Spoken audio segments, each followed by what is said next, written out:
Happy Holi বন্ধুরা, তোমাদের সবাইকে জানাই হোলির। রিজিতা একটুখানি ওটা বসিয়ে দে না, দুধটা। শুভেচ্ছা।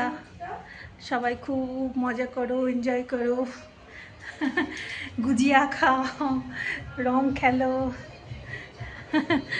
আমাদের এখানে তো প্রচণ্ডভাবে হোলি খেলা হচ্ছে, দেখায় তোমাদেরকে।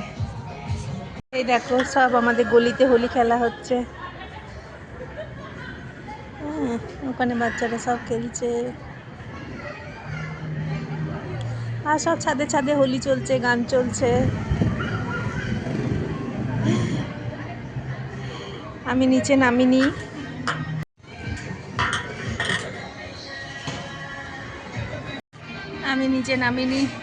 আমার মেয়ে আর আমার কর্তামশাই একটুখানি রং লাগিয়ে দিয়েছে, ব্যাস। এই হোলি খেলা। তোমরা খুব ভালোভাবে হোলি খেলো, খুব আনন্দ করো আজকের দিন। বছরে এইটাই তো বলো, রঙের দিন, মিলমিশ করে আনন্দ করে এনজয় করে। আমাদের এখানে কীরকম হতো হোলি, সবাই ফ্ল্যাটে সবাই কিছু কিছু ডিশ বানিয়ে নিয়ে যাওয়া হতো, তারপরে ছাদে রং খেলা হতো, খাওয়া হতো, খুব মজা হতো। আর এখন এই যে নতুন ফ্ল্যাটে এসেছি, এখানে শুধু একাই আমরা আছি, আর কেউ নেই। সবাই আসলে তখন আবার খেলা হবে। ঠিক আছে, চলো আজকে এইটুকুনি ব্লগ দেবো, আর কিচ্ছু দেবো না।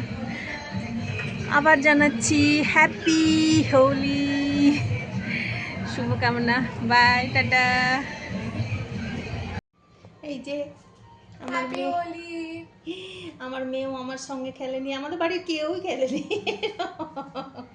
কর্তা মশাই রিজিতাই সবাইকে লাগিয়েছে, নিজের মুখটা সাদা করে রেখেছে, দুধ টুপুরি। আর আমার কর্তা মশাই তো উপরে এখন ছাদের মধ্যে প্যান্থারকে নিয়ে এনজয় করছে।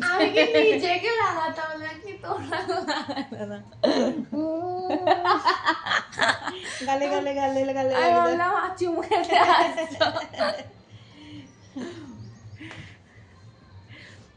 ওর তো কোনো বন্ধু সেরকম নেই, ওর মাই বন্ধু। আমি প্যান্থারের সঙ্গে খেলেছি, মা বাবার সঙ্গে খেলেছে, ব্যাস। বন্ধু নেই, কোথায় যাবে? মা তো এখনো হোলি খেলতে পারে না, আমার তো এখন হোলি খেলা মানা। হাতে এই যে হাতের জন্য রং টং লেগে গেলে ইনফেকশন হয়ে যাবে, জল রং, ওই জন্য খেলা মানা। ওই জন্য আমার সঙ্গে ও খেলে না। আমি যেতাম, আমার সঙ্গে সঙ্গে যেত, আমি যেখানে সবার সঙ্গে বন্ধুদের সঙ্গে খেলতাম, ও আমার সঙ্গে থাকতো, বেচারা।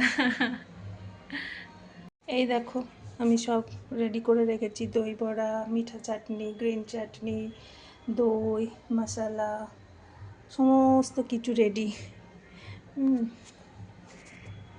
এখন বানিয়ে সার্ভ করাটাই বাকি, বুঝেছো? আর এদিকে হচ্ছে এই যে গুজিয়া হোলির।